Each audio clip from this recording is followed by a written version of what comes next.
All right, everyone, welcome back into another props video. Give me a touch on the top prop bets today on Wednesday for both college basketball and the NBA, mostly on PrizePicks because that's where we're getting the best spots as it currently sits.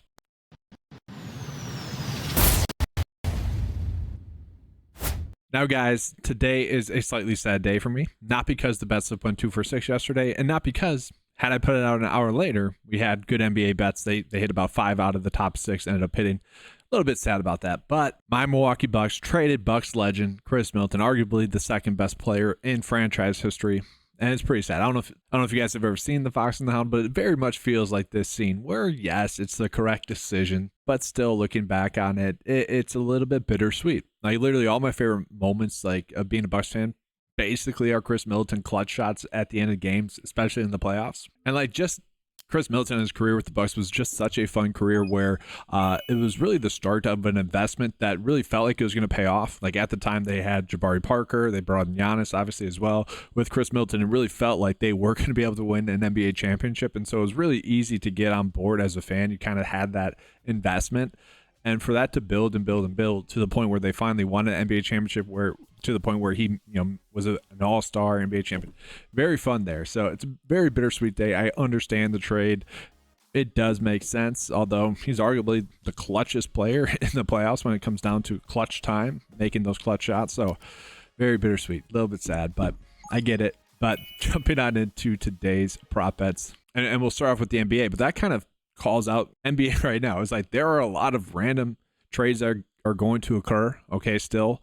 And there's going to be a lot of random production. Now, I mentioned yesterday ended up being a pretty good day NBA-wise. Scoot Henderson freaking ruined a 6-lit bet for me yesterday, which was tilting. But someone like Kyle Kuzma, who had been terrible throughout the year, I would say he played well the last few games simply because he wanted to get traded. Like he had that motivation to play well to get traded. And that is stuff that does happen right around this time. And players might sit because of that as well. That's just going to occur. So looking at it, guys, today we are getting like 4 really decent bets here, NBA-wise, specifically fantasy score-wise as well. Look at Scotty Barnes and his under fantasy score. This is one that does definitely pop here. Very big edge here. The issue that we have with Scotty Barnes is simply the matchup here with Memphis, which is a very good matchup. He's obviously someone that does have a high usage rate as well. Minutes are projected to be at 35, but we see game long. Last 3 games has not gone the over, and to me, I'm kind of looking at that. Well, all right, he's due to get the over here, especially in a more difficult matchup. But this line does appear to be, quite a bit too high compared to what Vegas is thinking here. Okay, Vegas is thinking that the line should be closer to 41.5. The projection data as well. So not like a lock on the bet by any means, and you guys know I don't like to use that verbiage, but still a pretty solid bet that we have here. Now, a bet that really does stand out as a good bet here is going to be Cade Cunningham for under his fantasy score. We're going to see his game log here has been pretty darn good recently. The last 3 games been dominating. If we look at the past 6 games as well, has only knocked on the over once. Okay, so that's the concern here. But he does get an extremely difficult matchup here against Cleveland. So that's part of it. We can see across the board, given the matchup, given the minutes, given Vegas line, this line at 50 does seem to be a little bit too high. And if we look at his game log searching by Cleveland only, we can see in his 2 games against Cleveland thus far, where the minutes were there for the most part as well, he has not gone the over. So that bodes well for us. Chances are this game is going to be a blowout as well. And so that is a very nice aspect of it. And now another decent bet that we have here is going to be Paul George for under his fantasy score. This is not a bet where I feel like I don't know, these all don't, they're all good enough. We're placing these bets. We like them. None of them make me feel like giddy to place, and it's probably because of the Chris Middleton trade. Vibes aren't out right today. But it's fine. He's just been pretty hit or miss. That's kind of my issue here. We see 10, 37, 33, and then 40 straight for 3 straight games. He's definitely had that kind of spikes and valleys in there that I personally don't like to see here.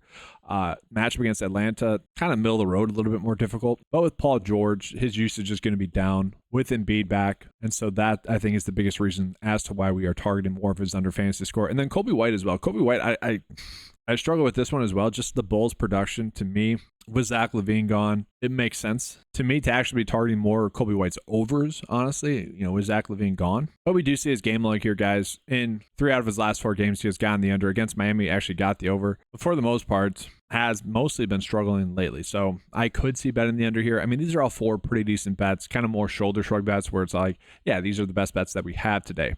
Now, we are going to jump on into college basketball. Again, guys, we are getting a lot of decent college basketball prop bets with college basketball and with NBA as well. I do think it's nice to wait until we get the underdog lines available so we can make our best decisions possible. Like, for example, this was a 3-slip bet that I ran out on PrizePicks yesterday. It was a flex bet that I ran out with the boosted payout. So it ended up being profitable there.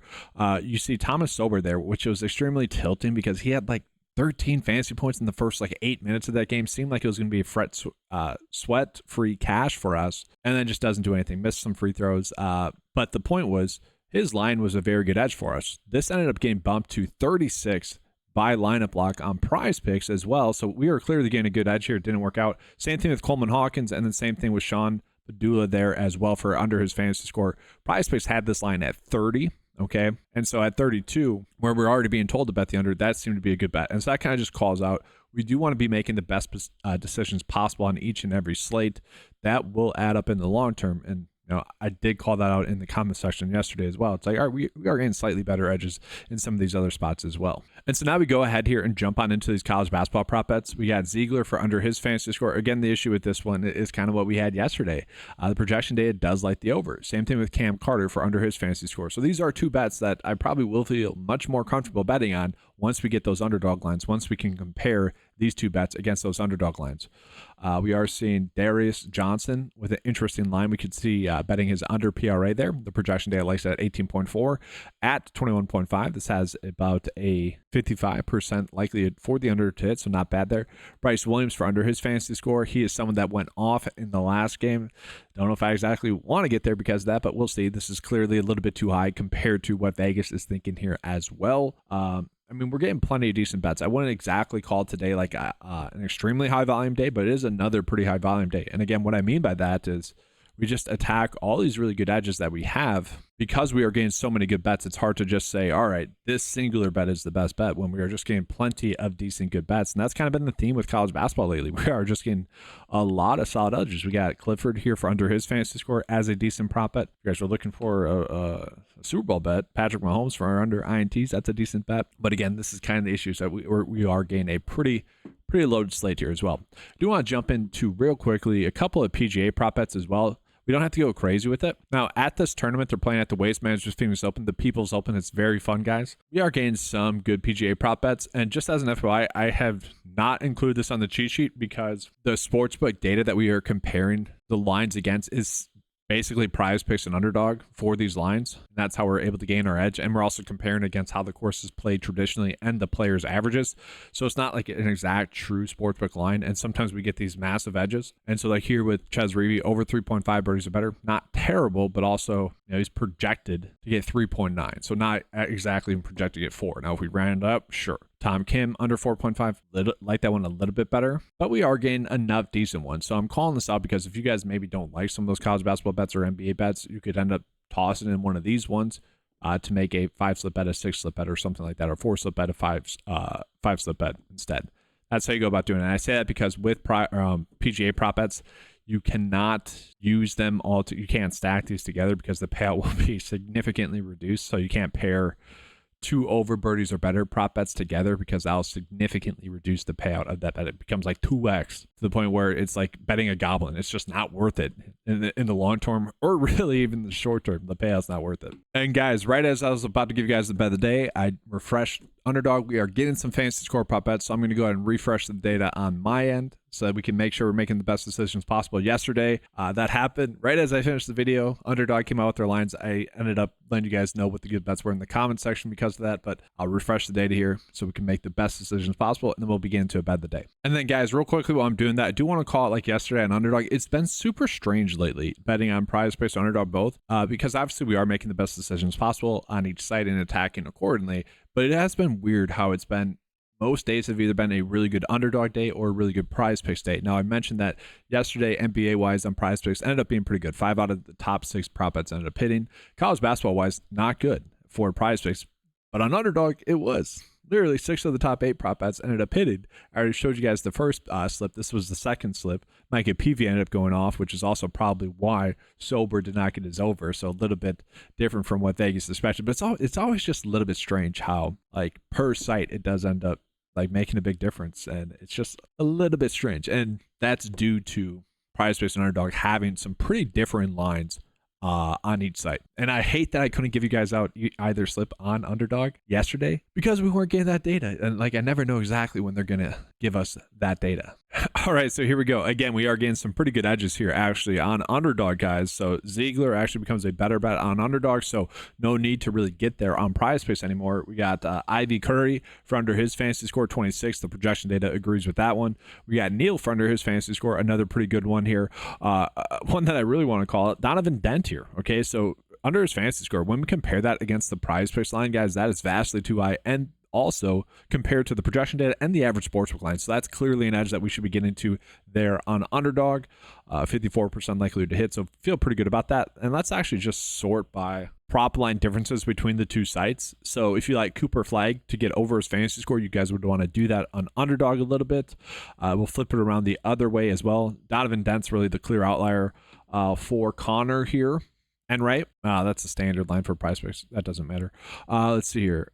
Golden, we're not getting any data just yet.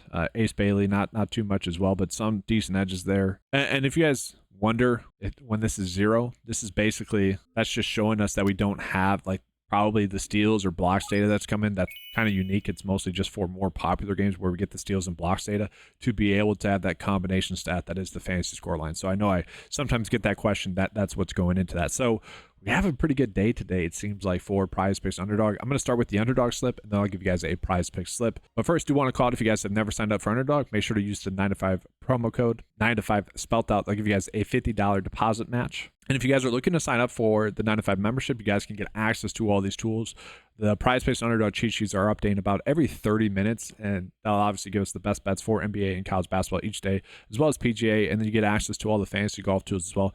Again, all for just $10 a month. Do want to call it, it is mostly designed for desktop use, but can be used to view which are the best prop bets on mobile devices as well. But again, mostly designed for desktop use. And so jumping into the Underdog bet of the day here today, sticking with the college basketball prop bets. Now we are getting like 2 solid bets here, so if you guys just want to run out these 2, we are clearly getting an edge with those 2, where compared to the Underdog lines, these are a little bit too high, these 2 for sure, and just compared to the average sportsbook data that we typically trust already, those tell us that they're clearly the edge. And kind of same thing with Cooper Flag, where it's only a 53.5% likely to hit, but given the projection data, given the average sportsbook line, and given the PrizePicks line, that actually tells us that we're getting a decent edge there. Now, do you necessarily have to run out the 8 slip bet? No, but I am going to be using this to show you guys the bet of the day record and kind of just consistently updating that. These are the top 8 bets right now on college, or in college basketball, but on Underdog as well. If you guys want to manipulate the slip a little bit in the way that you see fit, by all means, go for that. All right, and then getting into the PrizePicks bet slip here, guys. So looking at it, these last 2 right here, we are clearly gaining an edge, again, compared to Underdog's lines, where this one's off by 1, and then with Clifford, it's off by 2. Okay, so decent edges there. And then Cade Cunningham, Bradley Beal, and Scotty Barnes. Those are currently the 3 best NBA bets right now. That could change. Could toss in Paul George as well into that mix if you guys wanted to do that there as well. And actually, guys, I'd like that one a little bit better. So we're subbing in Paul George in there instead of Bradley Beal. And then just taking advantage again of those other college basketball prop bets that are pretty darn good. Here, again, I'm not encouraging anyone to do anything, but for me, it's probably going to be more of a high volume day where I'm just placing a lot of bets because we're getting a lot of pretty decent bets today on both sites for the most part. So fingers crossed that ends up being a good day. That's going to be all, guys. Again, if you guys want access to any of the tools, make sure to head on over to 9to5sports.com. Get access to those for just $10 a month. Leave a like, subscribe to the channel. That's all. Good luck. And as always, let's keep cashing.